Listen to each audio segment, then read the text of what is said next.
Bismillahirrahmanirrahim. Alhamdulillahirabbil alamin wa bihi nasta'inu ala umuri dunya waddin wassalatu wassalamu ala sayyidina Muhammadin wa ala alihi washabihi ajmain. Amma ba'd. Bapak Ibu jamaah Masjid Al-Istiqamah yang dimuliakan Allah Subhanahu wa taala, ibadah bentuknya apapun itu sebagaimana sering kita dengar harus kita penuhi 4 hal di dalamnya agar dia menjadi sebuah ibadah yang berkualitas, sebuah ibadah yang bernilai dan diterima oleh Allah Subhanahu wa taala. Satu, kita harus memenuhi unsur dari apa yang disebut sebagai zahirnya ibadah.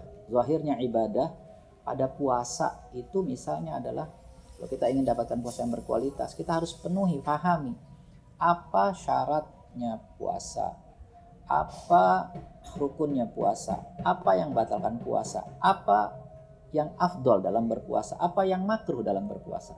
Hukum ini kita harus pahami yang zahir ini dengan baik. Yang kedua, batinnya, ruh, jiwa daripada amal atau ibadah tersebut. Pada puasa adalah ruhnya keikhlasan kepada Allah, rasa sabar dan syukur. Harus kita tanam dengan kuat.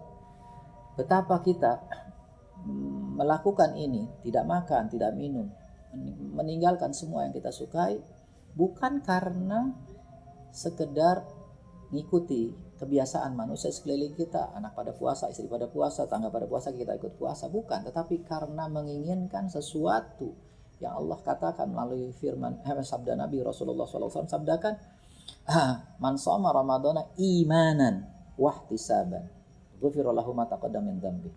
Kata imanan itu artinya dorongannya, motivasinya adalah keyakinan, keimanan kepada Allah, dan ihtisaban, harapannya adalah balasan dari Allah.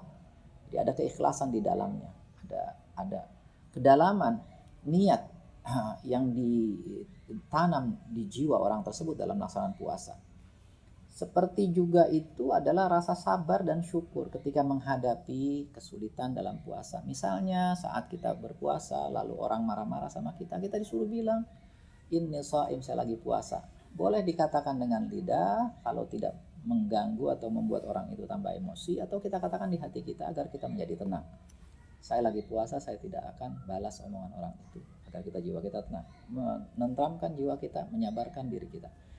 Juga rasa syukur kepada Allah Subhanahu wa taala. Betapa tidak, berpuasa itu menyehatkan badan kita. Mestinya kita bersyukur Allah Subhanahu wa taala menyuruh kita untuk berpuasa. Sudah bertahun-tahun, 11 bulan lebih, tubuh kita itu sudah payah. Perut kita itu, lambung kita itu payah mengolah makanan setiap saat.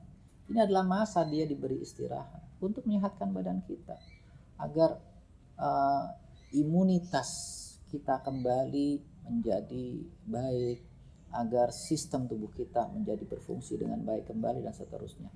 Ini adalah sesuatu yang mulia, mesti ada rasa syukur di sini bahwa kita diwajibkan puasa. Ada rasa syukur, bukan sekedar mengerjakan ibadah penat pahala, enggak. Gembira kita disuruh puasa, ada kegembiraan di dalamnya. Itu batinnya. Yang ketiga adalah dalam berpuasa ini kita harus menjaga konsistensi ibadah. Misalnya begini, coba bayangkan, ada orang dulu waktu belum Ramadan itu habis sholat maghrib, dia sholat ba'diyah maghrib 2 rakaat paling sedikit. Sekarang bulan Ramadan di mana pahala lebih besar, kebaikan lebih mulia, saat-saat mustajab lebih panjang Allah berikan kepada kaum mukminin, mulai dari terbenam matahari sampai dengan terbit matahari. Saat mustajab sepanjang itu, Allah terima permintaan sepanjang itu. Dia habis pas saat Ramadan, dia sibuk dengan bukaan puasanya, tidak sholat sunnah, wala baca istighfar dan lain sebagainya. Konsistensi dalam beramal itu penting sekali. Apa yang biasa kita lakukan di luar Ramadan, jangan ditinggal di Ramadan, bahkan semestinya ditambah. Alangkah anehnya buat kita, buat saya, buat antum semua, sesuatu yang sudah baik kita kerjakan di luar Ramadan, di Ramadan kita tinggal. Ini alangkah anehnya kita. Konsistensi yang ketiga. Yang keempat adalah jangan pernah menyatakan seluruh kemampuan kita dalam melaksanakan ibadah ini karena diri kita. Allah yang beri kemampuan itu. Kalau mau i'timad, mau berpegang bukan atas diri kita. Alhamdulillah saya sudah puasa. Ketika buka puasa, hal pertama yang Anda harus katakan adalah ucapan Alhamdulillah ya Allah, saya diberi perkenan olehmu untuk ibadah.